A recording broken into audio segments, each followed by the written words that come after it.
My name is Heatherly, and I was cooking dinner for my son when he walked in and asked a question that made me freeze over the stove. He said clearly and casually, "Mom, can I have the blue gum Aunt Linda gave me?" I stared at him, the heat from the stove fading as uneasiness climbed up my spine. He had never mentioned anything like that before, and I had never heard him talk about my aunt in that tone. I slid the pan away from direct heat and asked again, "Aunt Linda gave you that?" He nodded without hesitation and added a line that tightened every muscle in my body. "Yeah." It makes the room spin. A 10-year-old should not feel dizzy from something described as gum, so my mind raced through every possible explanation, none of them safe. I thought about an adverse reaction, unregulated samples, or someone letting a child try something without understanding the consequences. I shouted down the hallway, "Call 911 now." I grabbed my son, guided him toward the door, tried to keep him alert, and refused to waste a second on excuses. If you are a parent who has ever been forced to act instantly because your child's safety mattered more than waiting for explanations, subscribe and share your experience. The ride to the emergency department took longer than it should have because traffic slowed near an intersection, although my mind barely registered the delay. The attending nurse brought us through a triage room and began asking for the exact name of the item Mason had taken the time he received it, and whether he had experienced dizziness before today. I tried to answer without sounding defensive, because I did not want to create the impression that I blamed family without proof. The nurse wanted a description of the packaging, so I told her that he referred to it as gum and that I did not see any container at home. She asked if it came from a wellness store or pediatric clinic. I said I did not know. The doctor joined the assessment and asked how long the sensation of spinning lasted, whether Mason felt nausea, and whether the gum increased his alertness. The mention of spinning caught his interest, and he asked permission to document it as a neurological point of observation rather than a statement of classification. I agreed because nothing would be gained by arguing terminology when our priority was safety. The doctor explained that certain unverified products can cause sensory distortion in children, and that the facility needed to treat the symptom before identifying any source. I was asked to contact the person who gave Mason the item, although the instruction came carefully phrased so that it did not sound accusatory. The request made me pause. Mason may have confused a different adult for Linda, and speaking to her while still unsure could turn an emergency visit into a family dispute. I said I preferred to wait until we confirmed basic laboratory readings. The doctor accepted the hesitation and focused on stabilizing Mason first. Mason participated in a short neurological evaluation. He followed the doctor's finger with both eyes, answered slow questions about school, and squeezed when asked. The measurements showed a normal response for a child his age, although the doctor warned me that normal results did not eliminate concern. He told me that adults must avoid introducing unregulated substances to children because developing systems respond unpredictably, which can escalate into more serious complications if repeated without supervision. His tone never accused me directly, but it emphasized responsibility in a way that felt sharp beneath my ribs.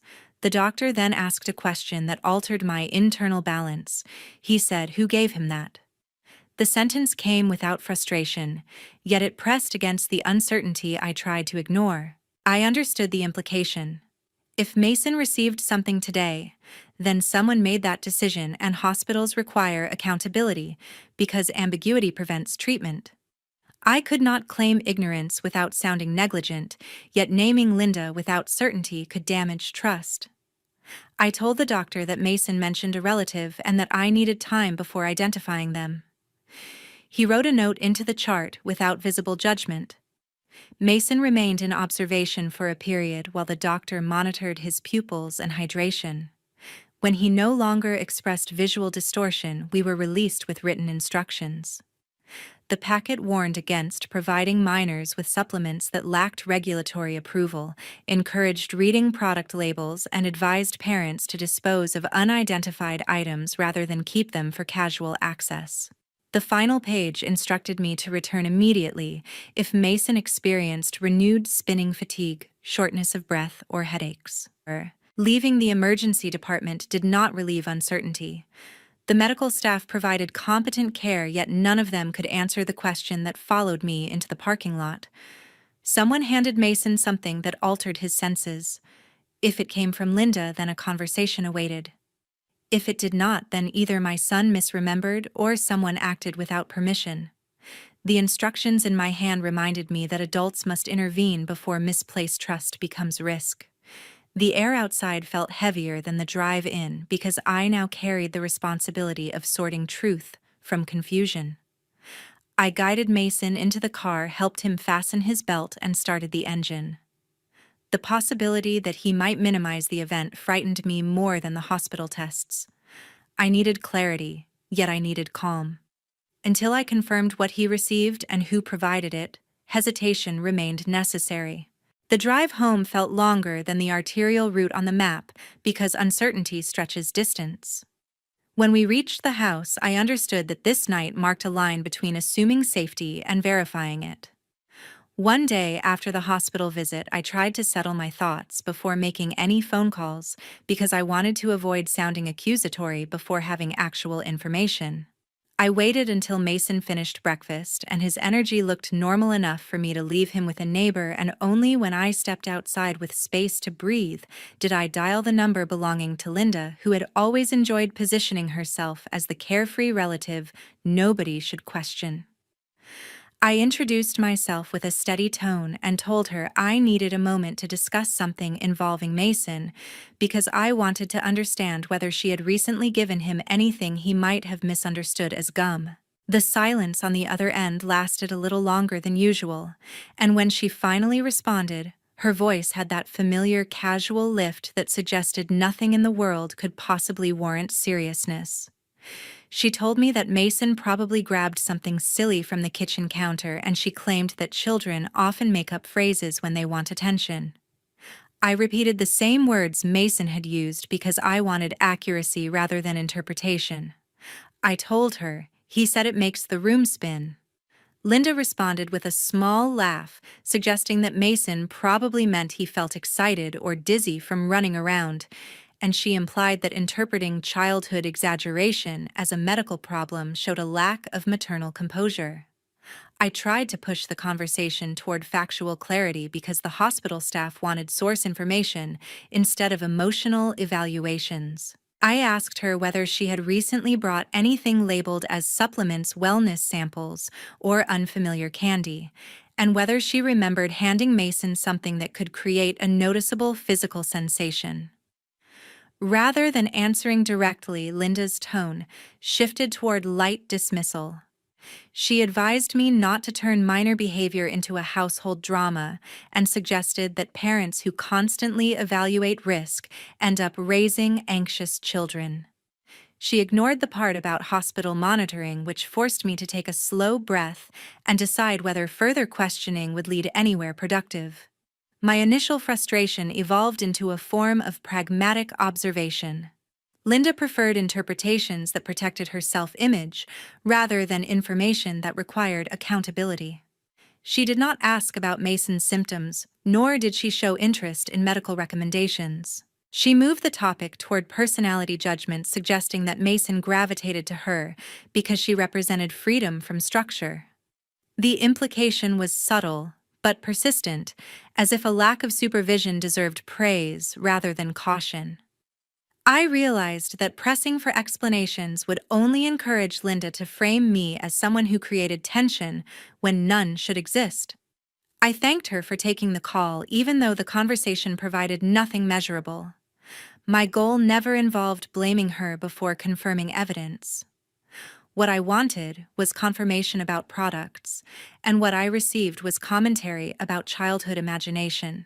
When I hung up, I understood that verbal cooperation from Linda would remain unlikely, and treating her as a reliable witness would not help me interpret medical risks. The lack of concern suggested that the most responsible next step would be independent fact-finding rather than emotional confrontation. I returned home with a notebook. and rewrote the hospital instructions so I could compare Mason's behavior over the next several days. If dizziness returned, I would contact the emergency department immediately rather than ask relatives to validate my instincts. I placed a call to his pediatrician's office because I wanted documentation of ongoing symptoms, and I asked for guidance regarding unidentified consumables. The nurse reminded me to monitor hydration pupil response and verbal clarity, because evaluating neurological function requires patterns rather than isolated anecdotes. The more she spoke, the less I cared about relatives who valued denial. The next priority involved reviewing household access, evaluating pantry items, and restricting unsupervised contact with anyone who might offer products casually. I did not accuse Linda directly, because accusations without confirmation weaken credibility when seeking support from medical personnel. What mattered was behavioral protection rather than emotional compromise.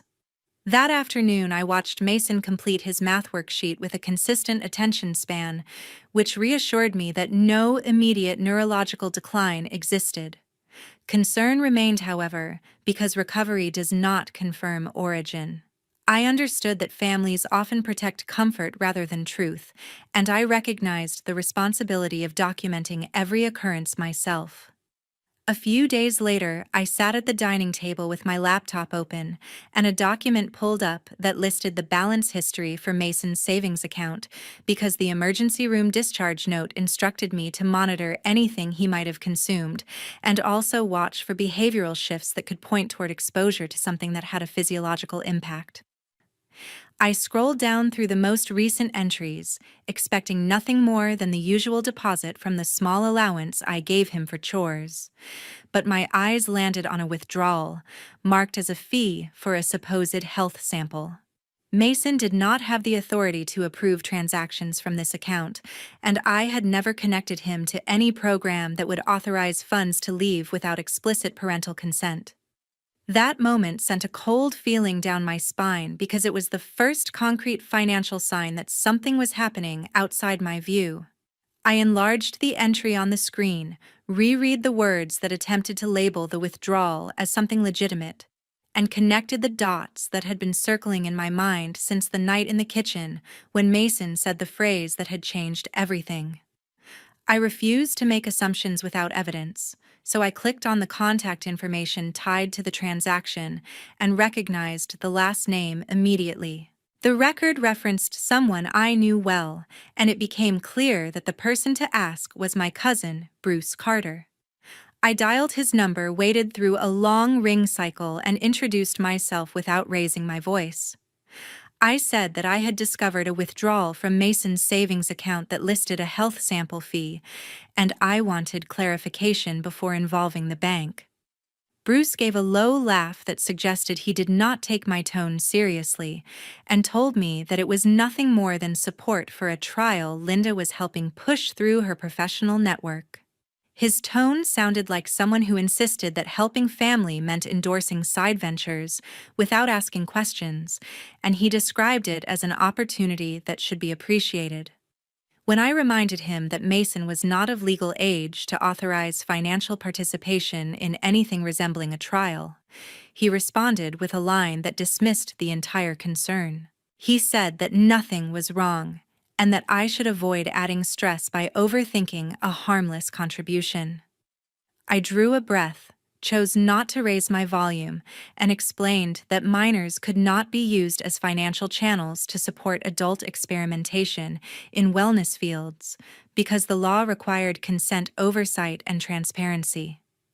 Bruce shifted his tone into something slightly defensive, although he did not escalate beyond insinuating that my need for clarity was disruptive. He avoided specifics and did not deny Linda's involvement, yet he tried to wrap his explanation in the language of business support instead of acknowledging that a 10-year-old child should never be positioned as a participant in anything involving samples, wellness projects, or financial activity. I ended the call politely because the conversation had already revealed what it needed to reveal. Bruce did not ask about Mason's well-being. Bruce did not request medical updates. Bruce did not inquire about the emergency room visit, and Bruce did not acknowledge the phrase about the room spinning. The only subject he valued was the preservation of a small financial current that benefited Linda's venture. That realization stopped me from attributing Linda's actions to a careless boundary breach. It was not an aunt handing out a questionable product because she lacked judgment. It was a person who attached economic interest to exposure. The withdrawal in Mason's account marked the moment my concern became anchored in proof. If money could leave a child's account without review, then the wellness story did not live in the realm of kindness. It lived in the realm of gain. I closed the laptop without making dramatic movements because in that silence I understood that the problem did not begin with Mason's sentence about spinning or Linda's cheerful dismissal. It began with access, and now I knew someone had treated a child's bank account like part of a budget plan. A week later, I walked into Mason's elementary school during the afternoon block, when parents were allowed to request administrative conversations without interrupting classroom instruction, and I asked for a meeting with the school counselor, Porter Grant, because the medical guidance I received pointed me toward documenting any verbal descriptions Mason offered about exposure to an unfamiliar product. Porter welcomed me into his office with a professional posture that did not rely on emotional sympathy, and I explained that I needed a formal record rather than a family argument since Mason had said a flavored item made the room spin, and I wanted the school to register the statement before memories blurred or became subject to casual dismissal. Porter listened without interruption, asked for the phrasing Mason used, and recorded my explanation in a structured note rather than treating it as hearsay. He told me that statements connected to a child's physical state, especially dizziness caused by a consumable item, could be filed as a wellness concern that triggered mandatory documentation. Porter did not encourage speculation about motives inside a family, and instead explained that the school's responsibility was to log indicators, cross-reference them with behavioral changes, and elevate the file to a district contact if an outside product had been introduced without medical clearance. His approach replaced my anxiety with the clarity that comes from procedure because nothing he said depended on whether Linda found the story funny or exaggerated. Porter explained that once a parent submitted a verbal account like mine, the next step involved connecting with a designated social services figure who could determine if the situation required external review. He placed a short call and secured an appointment slot with the caseworker, Foster Hale. Foster received the matter as a potential product exposure case, not as a family conflict, and asked me to describe dates, language, and observable reactions. Foster clarified that the goal was not to accuse relatives or prosecute misunderstandings, but to investigate whether a minor received an unregulated product for promotional or trial purposes, because that crossed into a domain where children could be treated as sampling subjects without legal protection. Foster outlined potential procedures that could follow if the situation met investigative thresholds. These procedures included examining whether an adult distributed consumable items without labeling, whether financial involvement occurred through a minor's account, and whether the adult who supplied the product had business motivations that bypassed parental consent. Foster did not promise punitive action and did not encourage emotional reactivity. His language stayed in the realm of statute liability and child welfare standards. That tone helped me recognize that the matter was no longer personal frustration but a question of compliance. When Foster finished the initial intake, I asked about timelines. He explained that the next 7 to 10 days would determine whether the description qualified for a substantiated review or whether the statement would rest as a filed concern. That period would involve comparing notes from the school, the medical intake document, and the brief statement Mason gave. Foster recommended that I refrain from direct confrontation with Linda because ongoing contact might compromise memory clarity or create claims of parental influence. His instruction did not protect my comfort, it protected the evidentiary chain. I left the meeting without adrenaline because I no longer needed adrenaline. The documentation removed the burden of persuading family members who preferred financial narratives. Now the responsibility shifted toward people who used state guidelines rather than casual impressions. If Foster concluded that the situation met review criteria, the next step would involve outreach, and if Foster determined that the situation fell below mandate, the record would still remain inside the system for future reference. Foster scheduled a deadline for the preliminary decision and informed me that I would receive either a phone call requesting further statements or an email indicating that the matter had moved into a formal inquiry. The structure of that deadline became the point on which my patience balanced, because it determined whether the situation would remain a private betrayal or expand into a public consequence. When I walked out of the building, I understood that waiting for that deadline meant waiting to see whether accountability would travel beyond a kitchen conversation and become a matter of record. 2 weeks later, I walked into a community center that held open attendance sessions for adults who wanted to hear informal presentations on wellness products, and I recognized Linda near a portable table where she arranged small packets, glossy pamphlets, and a handwritten sign that promoted natural support for clarity and energy. I sat among people who did not know anything about the arguments that had taken place inside my family, and I understood that this environment had nothing to do with private emotion. It functioned as a space where claims met curiosity, and curiosity met the expectation of evidence. Linda greeted the room with a voice that aimed for confident warmth, and she introduced herself as someone who embraced a holistic philosophy that rejected unnecessary pharmaceuticals. She encouraged the audience to become ambassadors for clean inputs that strengthened daily function. I did not speak or glare because my presence had no performative purpose. I wanted to see what happened when questions replaced admiration, and when a claim about safety met the obligation to support it. A woman near the front raised her hand and asked Linda if she could reference any certification authority that approved her product for adult consumption. Linda responded with a circular explanation about natural ingredients that did not require heavy regulation because they had a botanical origin. The room did not clap. The absence of response produced a pause that Linda tried to fill with an invitation to trust intuition. The woman who asked the first question remained unimpressed and asked why Linda did not describe dosage. Another participant followed with a question about the exclusion of laboratory data. Linda attempted to soften the tension by saying that research sometimes lagged behind discovery, but the room did not reward that line. The shift occurred when a man asked whether Linda's sample kits were used in trials with minors. He phrased it with clinical detachment, and he did not glance sideways at anyone, which turned the question into an objective concern, rather than a personal accusation. Linda reacted with visible discomfort, and she tried to reduce the question to paranoia. She asked why anyone would imagine that children were involved in a clean product demonstration, yet she did not offer a denial that sounded grounded in compliance language. She claimed that her outreach was family-friendly, which unintentionally brought the question closer to her. Bruce moved toward the front of the room and explained that the project included a voluntary contribution framework, which allowed relatives to support the sample effort. A member of the audience asked him to display the paperwork that authorized financial access from a minor, and Bruce did not produce anything.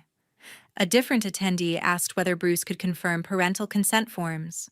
Another asked about insurance. Bruce tried to redirect the topic toward enthusiasm for health autonomy, but his phrasing sounded brittle, and the absence of documentation became louder than any reassurance he attempted. No one shouted. No one insulted them. The power of the room came from the stillness that followed each inadequate answer. Linda did not face a legal reprimand or public humiliation through mockery. She faced something colder. She faced the universal expectation that a wellness claim must survive scrutiny. When she asked whether anyone wanted to sign up for the distribution chain, no one moved. When she tried to pass out her small packets, people leaned back rather than forward. The silence did not punish her. It invalidated her. I remained seated without triumph. I did not need catharsis. I needed a setting where belief depended on verification. Linda gathered her materials with a stiffness that revealed her discomfort. Bruce ended the session with a comment about entrepreneurial courage, Yet even he looked relieved when the room began to empty. I walked out without speaking to them because the room had done everything that emotion could not. I wanted clarity, and clarity arrived when strangers treated a claim as something that required structure. If Linda continued her effort, she would face the disappointment of groups that demanded evidence. If she stopped, she would do so because the market refused to participate in improvisation. I did not need revenge. I needed consequence, and consequence arrived through silence. 1 month later, I sat at a narrow table with Mason beside me, and the case materials that Foster prepared were arranged in folders where each action had a reference line. The hearing officer opened with the purpose of the session, which centered on evaluating exposure risk for a minor and determining whether future oversight should be mandated as a preventative measure. The matter felt simple in theory, yet the air had that tension produced by a party that did not accept measurable consequence. Foster presented an overview that focused on regulatory language rather than moral outrage. He clarified that distributing an unverified consumable to a child constituted a breach of health safety, and that the standard of evaluation became more strict once a financial transaction entered the chain of involvement. He pointed out that any adult who gained monetary benefit through a product should be prepared to satisfy proof requirements. He repeated that the state had no interest in criminal punishment for novelty items, yet it had a duty to secure a boundary that protected minors from experimentation designed to further a business model. His voice never rose, and he did not seek a confession. He treated the event as a matter of undeniable record. Linda responded with a claim that her intention had been supportive and creative, and that Mason was never in jeopardy. She spoke as though risk were a narrative choice rather than a compliance criterion. She asked why imagination could not be honored. Foster explained that imagination was irrelevant when oversight existed for a reason, and that parental consent remained the authority. Linda tried to characterize the entire interpretation as hysteria, which created a visible shift in the hearing officer's posture. Once the transcript recorded that Linda dismissed the regulatory basis as emotional panic, the room viewed her explanation as subjective noise rather than data. Bruce attempted to reposition himself as a facilitator who merely streamlined family generosity, but Foster brought the financial statement forward and demonstrated that the withdrawal did not originate with a legal signature from a custodial adult. The hearing officer asked Bruce whether he held notarized permissions that assigned him the right to approve expenses on behalf of a minor. Bruce tried a rhetorical construction about entrepreneurial eagerness, but the officer asked him to acknowledge the absence of authorization. The silence that followed served as the acknowledgement. The determination phase proceeded without ceremony. The hearing officer stated that Linda would receive a prohibition on unsupervised contact with Mason until further notice. The purpose of that prohibition was not punishment but precaution, and it operated as a boundary that removed ambiguity about access. Bruce would be restricted from any financial interface involving minors, and his name would not appear as an agent for withdrawals. The decision stated that the restriction could be reviewed after a period of demonstrated compliance.